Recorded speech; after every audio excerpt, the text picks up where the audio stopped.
Sophia Bush.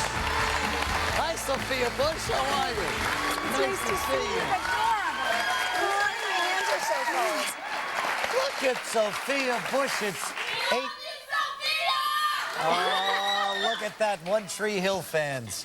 Well, Sophia, it's 15 degrees outside, but you're warming us all up here. He's warming it up in the studio audience. Look at you. Oh, thank you. What a fresh face, huh? Oh, gorgeous. Yeah. You know, I've only been up since 5:30, so I'm not that fresh anymore. You just got back from Whistler. Yeah, So I hear a little raspiness in your voice. Is that from the cold? a little bit. The cold air does it to me. I'm so raspy as it is, and this whole 20-degree thing is getting me pretty good. Wait, are you a skier? I'm actually learning to snowboard. But at least I was prepared for the cold in Whistler with all the layers, but the layers didn't help me so much when I ran into the mountain. Did you hurt yourself? A little. I landed on that part of my knee there.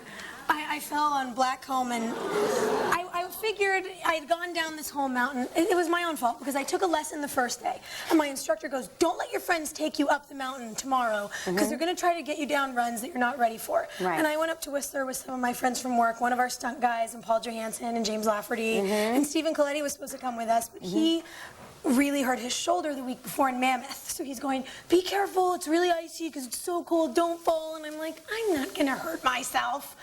Cut to me laying in this pile on the mountain, and I landed just on my knee, and I have all these little kids from ski school going by me, and they're 4, and they're shooting around me, and I'm like, this is so humiliating. Yeah, So, sure. You see The those? executive producers are so not going to let you guys do anything anymore. Yeah, it's okay though.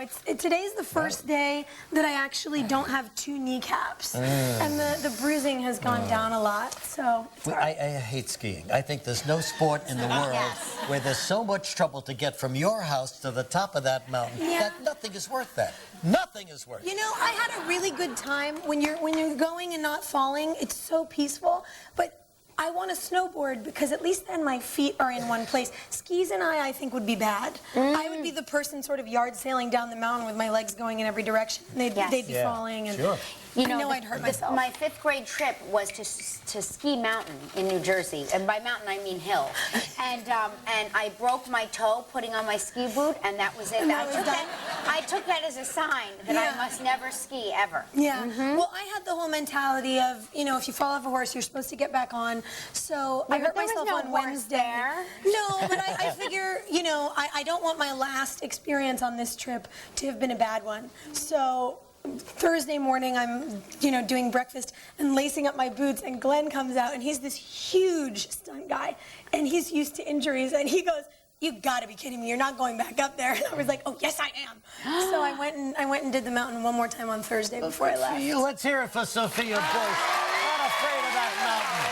We'll be right back in a moment.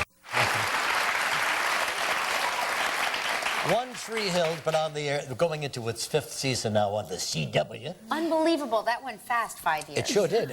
But the first 4 years you were in high school, right?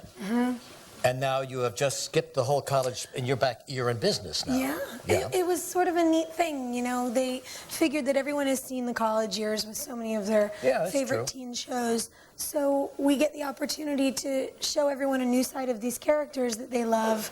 And it really, I think, gives the audience and us the chance to grow with these people past a point that you normally get to in a series. So you were kind of like a party girl, but now you're a fashion mogul. I like to say that Brooke was a lovable mess. And now she's running this huge company, and she has a magazine and apartments in New York, and, you know, all of these things that would be everyone's dream. Because you get to wear great clothes. I know. Yes, but despite all that, Brooke is not happy.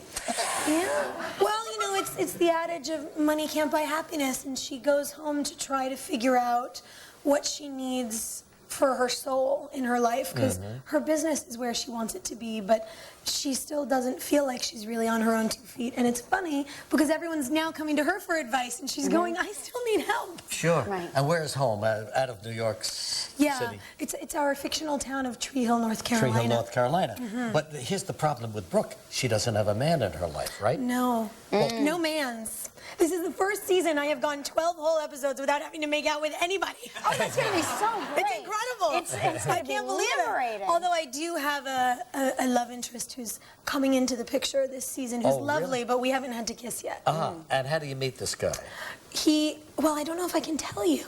He's associated with one of our local haunts on the show. I'll put it there. Oh, God, one of those I always give things away, and then I get yelled at after the fact. So that's all right. But there's love interest coming to Brooke's life, and that's going to solve all of her problems. You know, might give her a little perspective. He's a little older. Oh, really? He's a little wiser. How old is he?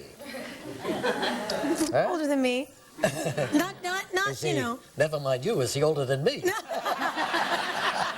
Let's take a look at a clip now. And in this scene, your mom, played by Daphne Zuniga, is not too happy that you left New York to return home. No, she's Take a not look pleased. at this.